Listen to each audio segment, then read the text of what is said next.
Welcome to our month in review. And wow, April 2026 was something else. We had this incredible mix of chaotic indie games that just blew up, some really ambitious narrative experiments, and a few massive franchise updates. It all tells a really interesting story about where VR is heading. So let's just dive right in and break down the games that made their mark this month. You know, this quote here really hits the nail on the head. Profound structural realignment. Sounds pretty corporate, right? But what it really means is that things are changing, and they're changing fast. We're not just getting a steady stream of the same old games, the whole industry feels like it's shifting in real time. And this month's releases, they are a perfect snapshot of that change. Let's see how it all played out.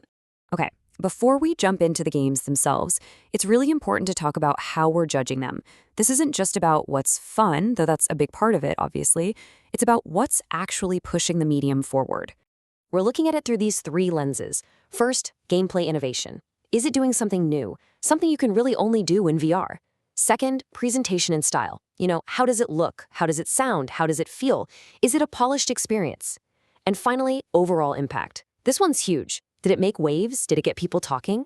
So keep those three things in mind as we go through the list. All right, with that out of the way, let's get to the main event. Here's our look at the 4 key games that really owned the conversation this April. Kicking things off is a game that landed on April 1st, and trust me, this was absolutely no joke. It pretty much immediately became one of the most talked about games of the month. So they call this a chaotic job sim. A good way to think about it is like Job Simulator, but, well, let's just say it's for adults, and it's way more frantic. And man, this thing just exploded onto the scene. That verdict, a chaotic, highly rated hit, is almost an understatement. It launched with a perfect 5.0 user rating on the Quest Store. I mean, how often does that happen? It just tells you that players found a flawless, super fun experience right out of the box.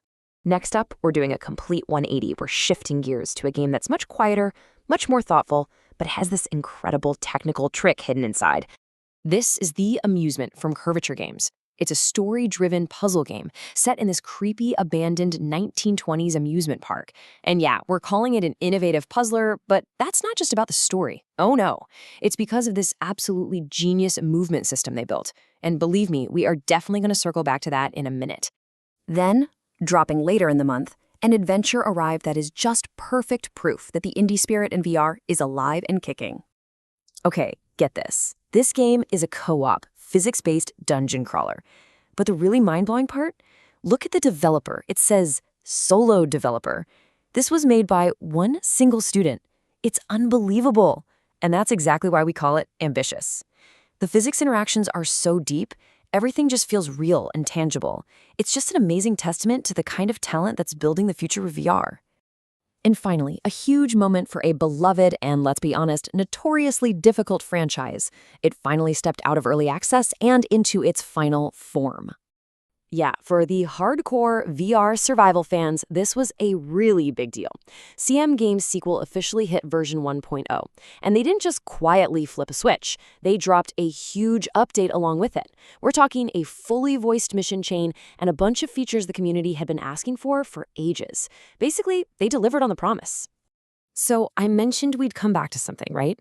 Well, that game, The Amusement, did something so unbelievably clever that it deserves its own little spotlight here. It's a perfect example of developers trying to solve one of VR's oldest problems, the fact that your living room is, well, the size of a living room. And the solution is this thing called redirected walking. It is so smart. Basically, as you walk around and look at things, the game is very, very subtly rotating the entire virtual world around you. It's so slight you don't even notice it's happening. But what this does is it tricks your brain. You feel like you're walking in a straight line for ages, but in reality, you're just walking in a slow circle inside your play space. It feels like magic. It's just a beautiful, elegant piece of design. So, we have an incredible indie success story, a huge sequel that finally launched, and a mind-bending puzzler. They're all amazing, but which one truly embodied our criteria? Which one nailed innovation, presentation, and impact? When you really look back at the months and you think about which game just came out of the gate with so much power, which one felt completely fresh, and which one had that insane, overwhelmingly positive reception, well, the choice becomes pretty clear. For its immediate, flawless impact, for its fresh take on a genre, and for just being a masterclass in presentation, our game of the month for April 2026 is Space control. It nailed every single pillar we talked about. The gameplay was genuinely innovative and fun. The presentation was so polished it launched with that perfect score. And its impact, it was undeniable. It was the game everybody was talking about from day one, and it just set a ridiculously high bar for everything else. So yeah, April was absolutely stacked, but the VR train never stops, does it? So before we sign off, let's take a quick peek at what's coming up. Probably one of the biggest announcements we got recently was Payday Aces High. I mean, come on, that iconic 4-player co-op heist series, but in VR? For both Quest and PC VR? Oh yeah, you can bet we're going to be watching that one very, very closely. And that is our take on the big shifts in VR during April 2026. But that's just us. Now we really want to hear from you. What was your standout game? What experience really grabbed you this month? Drop your pick for Game of the Month down in the comments below. Thanks for watching.